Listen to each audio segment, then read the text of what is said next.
KPRC Investigates has learned this is the working date for the department's internal affairs to complete its investigation into why the Houston Police Department suspended active sexual assault cases because of lack of personnel. The investigation remains ongoing nearly 4 months after then HPD Chief Troy Finner first announced it. KPRC2 Investigates' Mario Diaz has broken several key developments since the scandal erupted.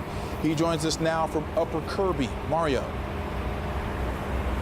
Yeah, that's right, Keith. You know, there's been this talk about the victims in these cases. Where do they stand? Well, I can tell you right now, they're already on the path to seeking justice. They are working, collaborating with forensic interviewers who are also collaborating with members of HPD and prosecutors. What they're trying to do is obviously help them seek justice in their cases. You speak to the experts, they'll tell you that the victims are not so much focused on that July the 1st completion date.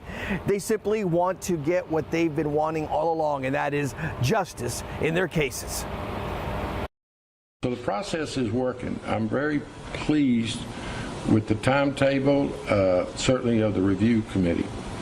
With regards to the timetable of HPD to actually get this investigation complete. Yeah, we all want it behind us. Mayor John Whitmire speaking to KPRC2 Investigates about the investigation into HPD suspending sexual assault cases.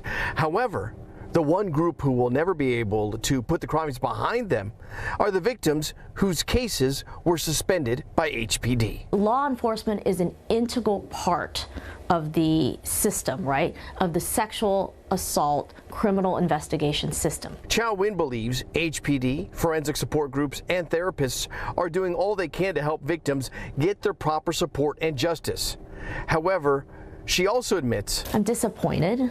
I'm frustrated to hear that 4 months later we're still talking about this. This is because the initial completed internal affairs investigation had to be reopened due to integrity questions over Executive Assistant Chief Chandra Hatcher's letter to former Chief Troy Finner that launched the investigation. When things get dredged up and dredged up and dredged up, it can be very frustrating for survivors. This said, survivors are seeing their cases finally being investigated, and they are the recipients of additional personnel being added to help them get justice. We hired an extra interviewer, so we're up to 5 interviewers right now. Michelle Sachs is with the Forensic Center of Excellence. The center helps victims detail their crimes to investigators. They've been involved with victims who had their cases suspended by HPD.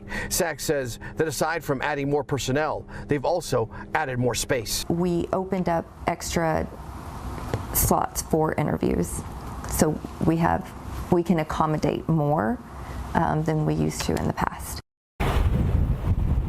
Sachs also says that forensic interviewers who work in collaboration with HPD help bolster their cases because the victim is able to speak out more freely. They're not as intimidated by having the member of law enforcement just right there during the interview process.